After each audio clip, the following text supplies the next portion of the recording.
तो hey guys, welcome back to new other video. तो guys, अभी हूँ मैं भगवान शिव के ससुराल यानी कि कनखल श्री दक्षेश्वर महामंदिर के गेट पर। तो आज की वीडियो के अंदर आप सभी को हरिद्वार के प्राचीन मंदिर श्री दक्षेश्वर मंदिर के आप सभी को दर्शन कराने वाला हूँ और इस मंदिर के कहानी के बारे में आप सभी को बताने वाला हूँ। तो इसकी कहानी कुछ ऐसी है। कनखल को राजा दक्ष की नगरी कहा जाता है। राजा दक्ष की पुत्री माता सती का जन्म यहीं पर हुआ था। माता सती बचपन से ही भगवान भोलेनाथ की तपस्या करती थी और भगवान भोलेनाथ की पूजा करती थी। जैसे जैसे वे बड़ी हुई वैसे वैसे उन्हें भगवान भोलेनाथ के प्रति श्रद्धा बढ़ती गई और फिर उन्होंने यहीं के पास में बालेश्वर मंदिर पड़ता है और वहीं के पास में बालेश्वर पर्वत पर उन्होंने कई वर्षों तक भगवान भोलेनाथ की तपस्या की और बाद में भगवान भोलेनाथ जी को प्रसन्न कर लिया। और जब माता सती भगवान भोलेनाथ से अपने विवाह के लिए कहती हैं तो भगवान भोलेनाथ जी माता सती के तपस्या से प्रसन्न होकर विवाह के लिए तैयार हो जाते हैं। लेकिन जब यह बात राजा दक्ष को पता चलती है कि माता सती भगवान भोलेनाथ से विवाह करना चाहती हैं तो राजा दक्ष इस बात से बिल्कुल तैयार नहीं था।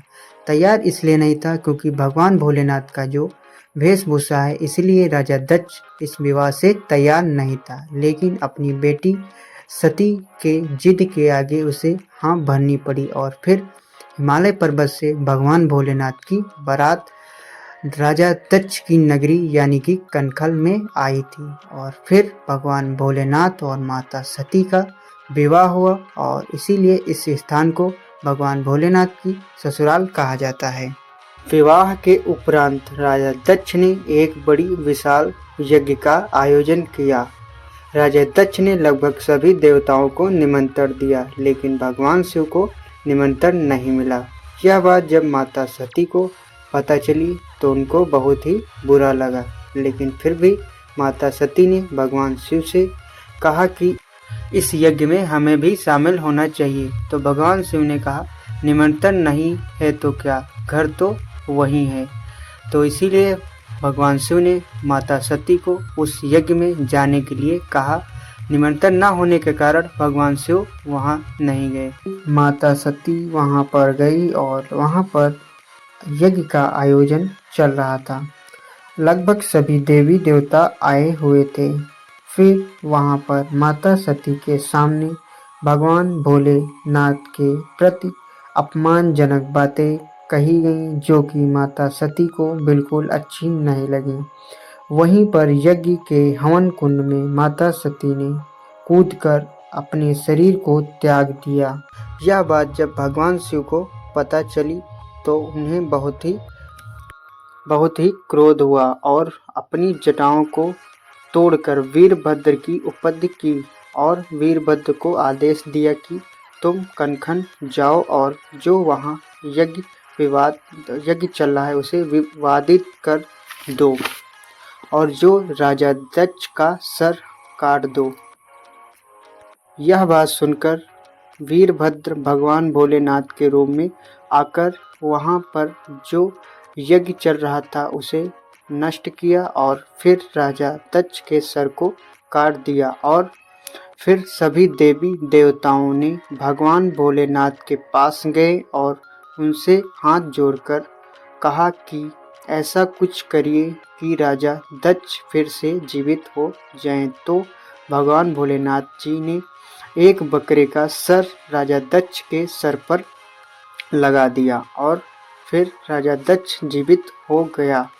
और फिर उसके बाद भगवान भोलेनाथ पूरे ब्रह्मांड में भगवान भोलेनाथ जी ने माता सती के पार्थिव शरीर को लेकर पूरे ब्रह्मांड में घूमने लगे। भोलेनाथ जी का अधिक क्रोध होने के कारण पूरे ब्रह्मांड में प्रलय आने का खतरा होने लगा और सभी देवी देवताओं ने भगवान विष्णु के पास गए और उनसे इस बात का हल निकालने को कहा। फिर भगवान विष्णु जी ने अपने सुदर्शन चक्र से माता सती का जो मृत शरीर था उसको कई भागों में विभाजित कर दिया और फिर वे भाग जो कि देश के कई कोने में गिरे और वे भाग जिस जगह पर गिरे उसे ही हम सतपीठ के नाम से जानते हैं। तो इसमें दो कहानी पता चलती हैं। एक है यहाँ का पौराणिक इतिहास के बारे में जानकारी मिलती है और दूसरा है जो कि माता सती के मृत शरीर को अलग अलग भाग में गिरे जो कि 52 जगह पर गिरे उसे 52 शक्तिपीठ के नाम से जानते हैं। तो इस तरह माता सती के पार्थिव शरीर को अलग अलग भागों में बांट दिया गया और फिर भगवान भोलेनाथ जी धीरे धीरे शांत पड़ते गए। तो इससे आप सभी को यह पता चलता होगा कि यह मंदिर कितना प्राचीन मंदिर और इतिहासकारी मंदिर होगा। तो चलो अब आप सभी को इस मंदिर के अलग अलग स्थानों पर लेकर चलते हैं और आप सभी को इस मंदिर के दर्शन कराते हैं। तो इसीलिए आप सभी से रिक्वेस्ट है कि प्लीज़ आप सब लोग वीडियो को लास्ट तक देखिएगा। ये है श्री दक्षेश्वर महामंदिर का गेट। गेट से थोड़ी दूर अंदर आने पर आप सभी को भगवान भोलेनाथ और माता सती की मूर्ति दिखाई देगी और इधर से देखने में आपको बहुत सारी दुकानें दिखाई देंगी और ये सामने से आपको दो शेर स्वागत करते हुए दिखाई देंगे और ये सामने से मंदिर ऐसा दिखाई देता है। मंदिर से थोड़ी दूर जाने पर आपको एक घाट मिलेगा।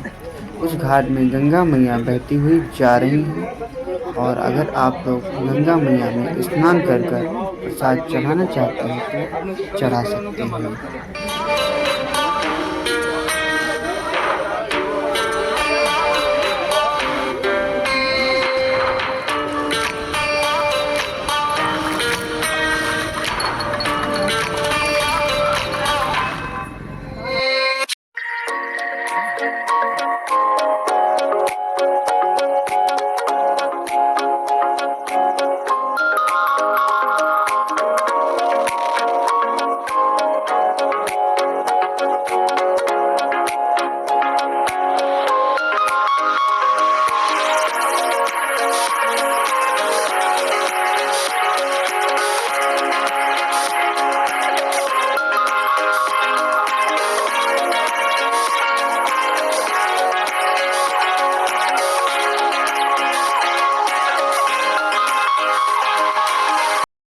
और ये है सामने शांति कुंड जो कि आप देख सकते हैं।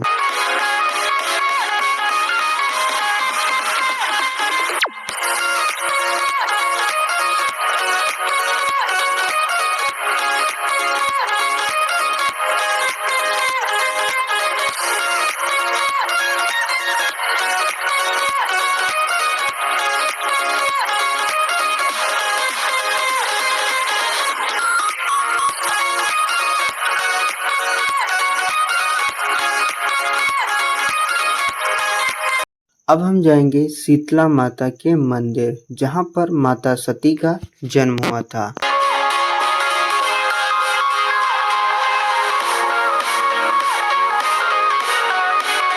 तो ये है शीतला माता का मंदिर, आप लोग दर्शन कर सकते हैं।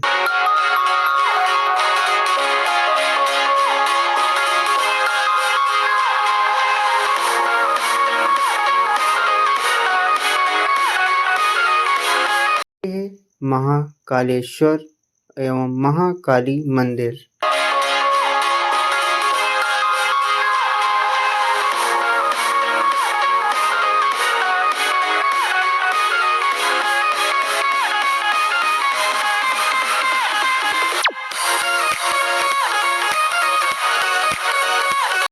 यहाँ पर बहुत ही अच्छी मंदिर की दृश्य दर्शाई गई है।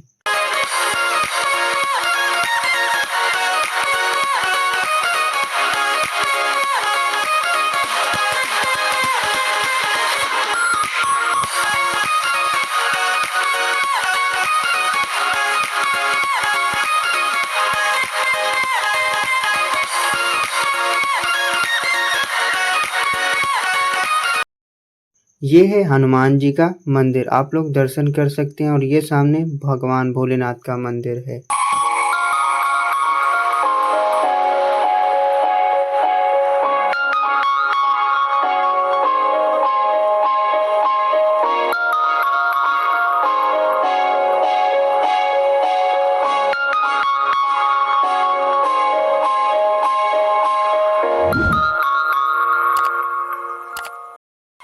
उम्मीद है इस वीडियो में आप सभी को श्री दक्षेश्वर महामंदिर के दर्शन करने में आप सभी को बहुत ही हेल्पफुल लगा होगा। तो इसीलिए कमेंट में जय महाकाल लिख दीजिएगा। चलो तब तक के लिए जय महाकाल।